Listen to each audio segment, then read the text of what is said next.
Ashamaa akkam jirtu kabajamtootaa fi daawwattoota koo Dr. Obsaan jedhama. Egaa akka hardhas viidiyoo isin barsiisa jedheen yaade qabadheen isiniif dhiyaadheen jira. Egaa akka hardhaa yaada siireesii ta'e qabadheen dhufe fayyaa wajji wal qabatee lubbuu keessan ajjeesuu ni danda'a.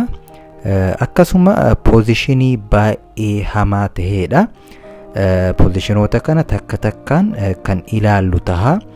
Nama haarawa wajjin akkuma wal barteen yookaan jaallee haarawa yeroo qabattu poozishinii an asii gaditti isiniif himu kana abadan fayyadamuu hin qabdanii. Yoo kan fayyadamtan tahe wanti kun hanga isin ajjeesuu fi miidhaa cimaa qaama keessan irratti gahuu danda'a. Kanaaf shamarreen takka yookaan dhiirri tokko akkuma jaallee isaa wajjin yookaan jaallee ishee wajjin wal baratteen guyyaa tokkoffaa yeroo walqunnamtii saalaa gootan walqunnamtii akkanaa hin fayyadamina. Kuni baay'ee isin miidha. Poozishinoota kana takka takkaan ilaalla. Egaa akkuma beekamu warri chaanaalii kiyyaaf haarawaa taatan subscribe gochuun maatiinaaf ta'uu hin dagatina. Akkasuma warri maatiinaaf taatan galatoomaa jecha like gochuu hin dagatina. Inni dura biyya hedduutti akka aadaatti namoonni hedduun yeroo ammaa kan itti fayyadamaa jiranidha. Innis dhiirri jala shamarri immoo gubbaa tahuun wal qunnamtii saalaa godhamuudha. Miidhaan isaa maalii jettanii kan na gaafatan yoo tahe qaamni saalaa shamarree goggogaa yeroo tahutti gubbarra taatee waan gartumtuuf qaama saalaa dhiiraa san gubbaa taatee waan gartumtuuf qaamni saalaa isees goggogaa yeroo tahutti qaama saalaa dhiiraa san cabsuu dandeetti. Kanaaf dhiirris tahee jaalletee wajjii wal barattee guyyuma duraa ofirratti baastee ishee gubbaa gootee ati jala ciistee wal qunnamtii saalaa gootu. Yoo isheen gubbarraa gassitumtu qaamni saalaa kee cabuu danda'a.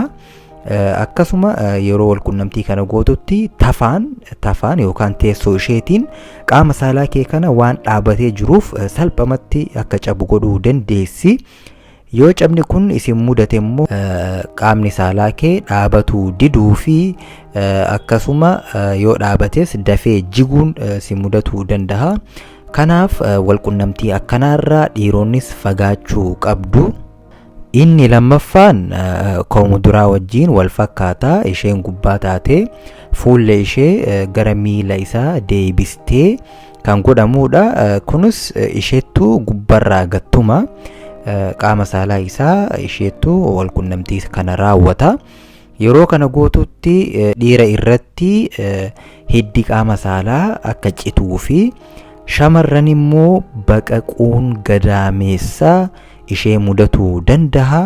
Kanaaf poozishinoonni kun poozishinii hamaa fi jaallee kee wajjin akkuma wal barteen walqunnamtii akkanaa haa goonu yoo kasiin jedhu ta'e diduu qabda.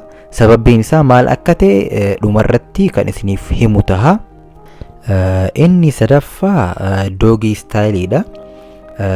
Doogii istaayiliin kun shamarreen jilbiiffattee dhiirri duubaan tahuun walqunnamtii saalaa godhamuudha. Poozishiniin kun yeroo baay'ee dhiirota qaamni saalaa isaanii gabaabaa fi xiqqaa taheef kan gorfamuudha. Dhiirota biraafis darbee ni gorfama ishee ficcisiisuu fi yeroo tokko dhiirota kaaniifis ni hayyamama, barbaachisaadha illee. Isheen jilbifatee mataadhaan waan gajjettuuf qaamni saalaa ishee guutumaan guututti arrabni isaa akkasuma gadaameessi ishee gad baha. Yeroo kana gootutti baqaquun gadaameessaa ishee mudatuu danda'a. Kuni guutumaan guututti shamarran irratti qofa miidhaa fida. Akkasuma warri walqunnamtii saalaa teessoo gootan yookaan walqunnamtii saalaa gara duubaatiin gootan baay'ee hamaa fi poozishinii badaadha. amma wanti kun baratamaa jira. Saayinsiinis hin deeggaramuu, aadaanis safuunis wanti kun waan fokkataadha. Warroonni walqunnamtii saalaa teessoon gootan baay'ee hamaa fi akkasuma baqaquu macaree isinirraan gahuu danda'a. Qaamni saalaa dhiiraa kun guddaa fi dheeraa yeroo ta'utti yookaan hanga dhumaatti kan sitti seenu yoo ta'e macareen kee guutumaan guututti faayidaan ala tahuu danda'a. Akkasuma jarmii fi baakteeriyaalee adda addaa dhibeewwan garaagaraatiin isin mudatuu danda'a. Yeroo teessoo kee qaama walqunnamtii saalaa teessoo kee wajji godhee akkasuma qaama saalaa isaa baasee qaama saalaa kee keessa seensisutti baakteeriyaan teessoo kee keessaa bahu sun yookaan baakteeriyaaleen teessoo kee keessaa bahan sun guutumaan guututti gadaameessa kee keessa seenaa. Kuni baay'ee hamaa fi dhiirarrattis shamarreerrattis walqunnamtiin gara teessootiin godhan baay'ee hamaadha. Kana viidiyoo itti aanutti bal'inaan miidhaa walqunnamtii teessoo kan isiniif ibsu tahaa. Hanga dandeessaniin Oromoon koo walqunnamtii akkanaarraa irra hedduun isaanii fagaatanii jiranii. Garuu amma diyaaspooraa fi jiraattonni biyya alaa walqunnamtii akkanaa kana baratanii godhaa jiru. Garuu kuni baay'ee hamaadha, akkasumas safuudha. Inni biraa immoo ooraal seeksiidha. Kana viidiyoo kiyya kan darbe irratti bal'inaan isiniif himee jira. Oral seksiin yookaan walqunnamtiin saalaa afaaniin godhamu qaama saalaa wal arraabuun baay'ee hamaa fi jaallee kee akkuma wal barteen guyyaa tokkoffaa qabdee qaama saalaa isaa kan hootuuf yoo tahe atis jaalleetee qaama saalaa ishee kan arraabdu yoo tahe dhibee isheen qabdu hin beektu. Akkuma wal argitaniini dhibee adda addaa, dhibee abaalaazarii, STD, AIDS, HPV, abaalaazarii kana kanaan dhibeewwan hedduutu jira. Dhibeewwan hedduu kanaaf isin saaxiluu danda'a. Kanaaf nama tokko akkuma wal bartaniin guyyaa duraa yookaan hanguma ji'a tokkottu hanga sirritti isa bartee namni kun eessa oolaa, eenyu wajji walqunnamtii godhee ture, waan akkana fayyaa isaa hanga beektutti nama tokko wajjin akka ogeessa fayyaatti kan isiniif dhaamu. Akkuma wal bartaniin walqunnamtii saalaa godhuu kan yaaddan yoo tahe mana yaalaa dhaquudhaan isin lachuu laallamuu qabdu. Kuni gorsa ani isin gorsu. Kuni humaa rakkootuu hin qabu. Wal amanuu fi wal amanuu dhiisuu miti. Kuni fayyaa keessaniif of eeggachuu qabdu. Namni kun HIV qabaatuu danda'a yookaan isheen immoo abaalaazarii fi dhibee adda addaa ofirraa qabaatuu dandeechi. Kanaaf osoo ishee wajji walqunnamtii saalaa hin godhin, atis isaan wajji osoo walqunnamtii saalaa hin godhin maallaqa xiqqishuun birrii 300 fi 400 mana yaalaa dhaquun dhibeewwan akkanaarraa akka isin bilisa taatanii fi dawaan isin fudhatuu dandeessan yoo jiraates yaala argachuun walqunnamtii saalaa mi'aawaa tahee fi jaalala mi'aawaa dabarsuu dandeessu. Dhibee walitti daddabarsuu fi wal galaafachuun jaalleewwan lamaan irraa kan eeggamu miti. Kanaafuu waliif yaaduu qabdu. Kanaaf akkuma reefu isiniif hime abadan wal hin arraabina. Arrabaan taphachuu dhiisaa. Yoo wal bartanii jaallee kee jaarsa kee qofa tahe waan akkanaa yeroo isin itti fayyadamuu dandeessan ni jira. Barbaachisaadha illee yeroo qaamni saalaa abbaa manaa kee dhaabatuu diduu fi akkasuma fedhiin isaa baay'ee qabbanaa'aa yeroo ta'utti walqunnamtiin saalaa afaaniin godhamu kun darbee kan gorfamuudha. Shamarreenis fedhiin isee baay'ee du'aa fi akkasuma ishee kakaasuuf qaama saalaa ishee darbee arrabaan tuttuquun waanuma jiru. Kana yeroo itti aanutti miidhaa isaa fi faayidaa isaas yeroo darbee irratti qaama saalaa shamarranii arraabuun miidhaa maal qabaa kan jedhu irratti, faayidaa maal qabaa, miidhaa maal qabaa kan jedhu irratti viidiyoo darbee ilaaluu dandeessu. Achirratti odeeffannoo guutuu argachuu ni dandeessu. Inni shanaffaan mishinariidha. Mishinariin kun biyya keenyattis biyya hedduttis addunyaa keenya guutuu keessatti baratamaa fi akka aadaatti kan fudhatameedha. Mishinariin dhiirri tokko gubbaa ta'ee shamarreen jala ciistee kan godhamu baratamaa fi isin hunduu kan beektanidha. Kunis xiqqoo akka kanneenii baay'ee riskii hin qabu.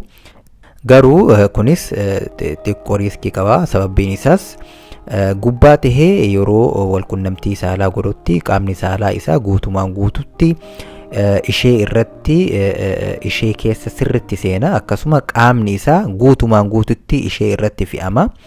Walqunnamtiin kun baay'ee hifachiisaa fi akkasumas dhiirri qofti kan xaaruudha. Kuni humnaan yeroo godhamutti qaamni saalaa shamarranii miidhamuu fi akkasumas rakkoon adda addaa ishee mudatuu danda'a. Dhiirri kun akkuma wal barteen dhiira furdaa kiiloon isaa sirra baay'ee furdaa ta'e yeroo walqunnamtii saalaa gootanitti inni gubbaatti yeroo fe'amutti hafuura baafachuu fi baay'ee rakkachuu dandeetta. Inni hanga jiiksutti hanga fixatutti sirraa ka'uu diduu danda'a. Dhiironni tokko tokko of qabuu hin danda'ani.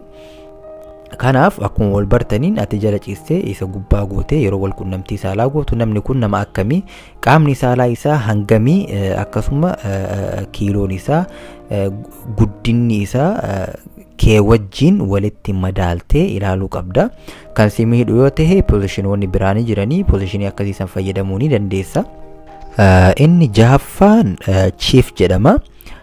Kuni ishee ol kaasee teessoo yookaan xarapheezaa guddaa irra ciibsee inni dhaabatee walqunnamtii saalaa godhamudha. Kuni walqunnamtii reefuu wajjin kan wal fakkaatudha.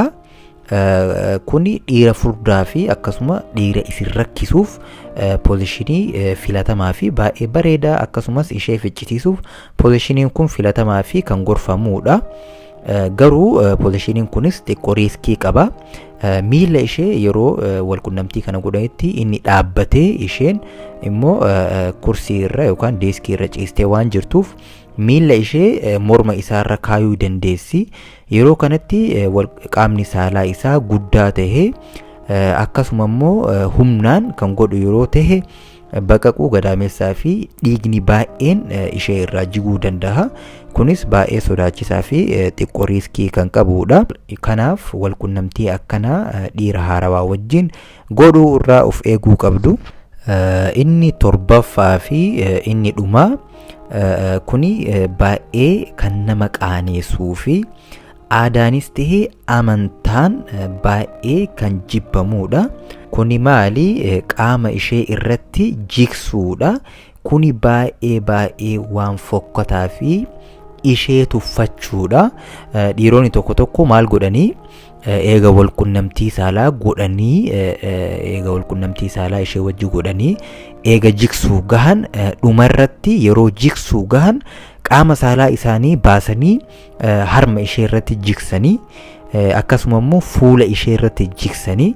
Kuni baay'ee fokkataa fi saayinsiinis tahee aadaan kan hin deeggaramneedha. Wanti akkanaa ni jira jettanii akka isin ajaa'iba jettan nin beeka. Garuu amma amantanis amanuu baattanis namoota hospitaala dhufan keessaa parsantiin hedduun dhibee abaalaazirii, STD dhibeewwan kanaa wajji wal qabatan wajjin namoonni hedduun dhufaa jiranii. Kuni baay'ee fokkisaadha. Kanaaf waan akkanaa irraa uf eeguu qabdu. Eega walqunnamtii saalaa inni godhee booda fuudhee fuula kee irratti haa jigsuu kasiin jedhu yoo ta'e yookaan afaan keetii irratti haa jigsuu akkasuma harma keetii irratti jigsuuf yoo inni deeme abadan tole hin jedhiniini. Dhiirri akkas godhus dhiira safuu irraa bahee kuni waan fokkataa waan fokkisaadha. Akkasuma qaama saalaa isaa baasee isparmii isaa kan si obaasu yoo ta'e waan akkanaa irraa fagaadhu. Dhiironni tokko tokko maal godhanii eega walqunnamtii saalaa godhanii jigsuu gahan booda qaama saalaa isaa baasanii ishee obaasaa. Shamarreen tokko tokko wanti isin ajaa'ibu isparmii kana dhuguu shamarreen jaalattu hedduutu jira. Fiilmii garagaraa fi warra faranjii kana ilaaluun wanti kun dhiibbaa akkamii miidhaa akkamii qabaa kan jedhu osoo hin beekin yeroo jigsuu jedhu afaan ishee irratti jigsa. Isheenis isparmii isaa san guutumaan guututti dhuudii hin liqimsiti. Kun immoo rakkoo ajaa'ibaa yeroo isaan irraan gahu ilaalaa jirra. Yaalaafis baay'ee rakkisaadha. Yeroo spermii san dhuudutti dhibee STD'n qabamuu dandeetti. Kun immoo battalumatti osoo baay'ee hin tursiisin lubbuu ishee galaafatuu danda'a. Baay'ee hamaadha. Kanaaf waan akkanaa irraa of eegaa. Kana malees kaansarii kokkeetiin qabamuu dandeessi. Yeroo spermii kana dhuudutti wanti adda addaa baakteeriyaaleen garaagaraa kokkee ishee irratti hafaa. Kun immoo baay'ee rakkisaa fi waan fokkisaadha. Adaraa walqunnamtii saalaa akkanaa irraa of eeguu qabdu.